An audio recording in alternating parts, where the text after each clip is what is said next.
United States retailer Dick's Sporting Goods pulls all guns from its store closest to the site of the Newtown massacre.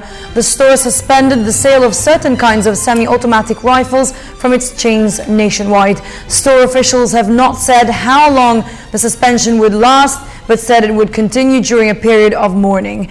U.S. lawmakers have not approved a major new federal gun law since 1994, and the ban on certain semi-automatic rifles, assault weapons, expired in 2004.